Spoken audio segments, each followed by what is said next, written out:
शमूएल भविष्यवक्ता की पहली पुस्तक अध्याय 19। शमूएल भविष्यवक्ता की पहली पुस्तक अध्याय 19।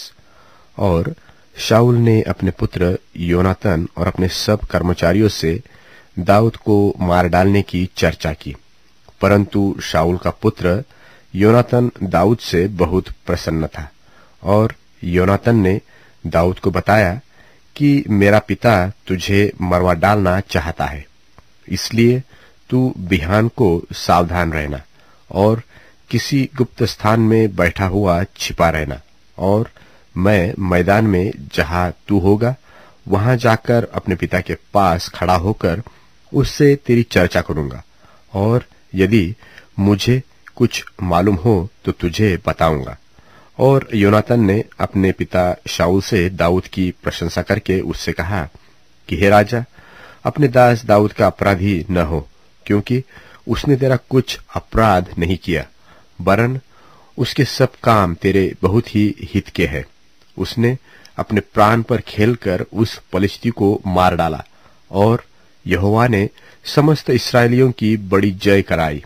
इसे देखकर तू आनंदित हुआ था, और तू दाऊद को अकारण मारकर निर्दोष के खून का पापी क्यों बने? तब शाऊल ने योनातन की बात मानकर यह शपथ खाई कि यहोवा के जीवन की शपथ, दाऊद मार डाला न जाएगा।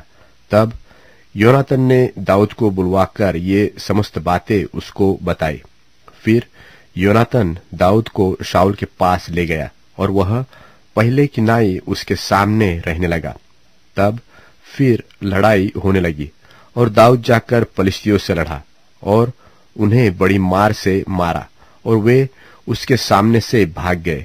और जब शाऊल हाथ में भाला लिए हुए घर में बैठा था और दाऊद हाथ से बजा रहा था, तब यहोवा की ओर से एक दुष्ट आत्मा शाऊल पर चढ़ा, और शाऊल ने चाहा कि दाऊद को ऐसा मारे कि भाला उसे बेधते हुए भीत में धस जाए, परंतु दाऊद शाऊल के सामने से ऐसा हट गया कि भाला जाकर भीति में धस गया, और दाऊद भागा और उस रात को बच गया।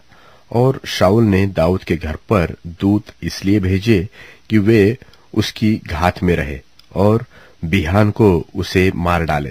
तब दाऊद की स्त्री मिकल ने उसे यह कहकर जताया कि यदि तू इस रात को अपना प्राण न बचाए तो बिहान को मारा जाएगा।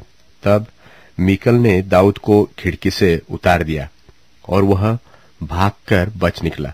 तब मिकल ने गृह देवताओं को ले चारपाई पर लिटाया, और बकरियों के रोए की तकिया उसके सिरहाने पर रखकर उनको वस्त्र ओढ़ दिया। जब शाऊल ने दाऊद को पकड़ लाने के लिए दूत भेजे, तब वह बोली, वह तो बीमार है।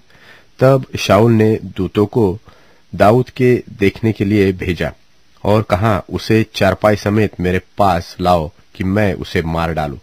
तब जब दूत भीतर गए, तब क्या देखते हैं कि चारपाई पर गृह देवता पड़े हैं और सिरहाने पर बकरियों के रोए की तकिया है। सो शाऊल ने मिकल से कहा, तूने मुझे ऐसा धोखा क्यों दिया? तूने मेरे शत्रु को ऐसा क्यों जाने दिया कि वह बच निकला है? मिकल ने शाऊल से कहा, उसने मुझसे कहा कि मुझे जाने दे, मैं तुझे क्यों मार डालूं? और दाऊद भागकर बच निकला, और रामा में शमूएल के पास पहुंचकर जो कुछ शाऊल ने उससे किया था सब उसे कह सुनाया। तब वह और शमूएल जाकर नबायोत में रहने लगे।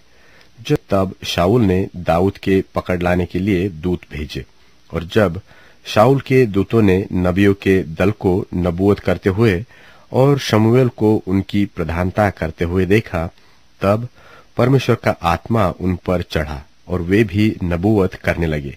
तब शाऊल ने दाऊद के पकड़ लाने के लिए दूत भेजे, और जब शाऊल के दूतों ने नबियों के दल को नबूवत करते हुए और शमूएल को उनकी प्रधानता करते हुए देखा, तब परमेश्वर का आत्मा उन पर चढ़ा और वे भी नबूवत करने लगे।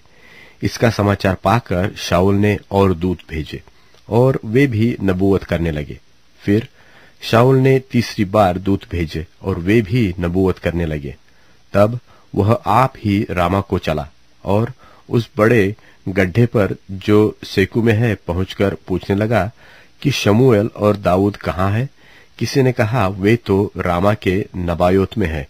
तब वह उधर रामा के नबायोत को चला और परमेश्वर का आत्मा उस पर भी चढ़ा और वह रामा के नबायोत को पहुंचने तक नबूवत करता हुआ चला गया।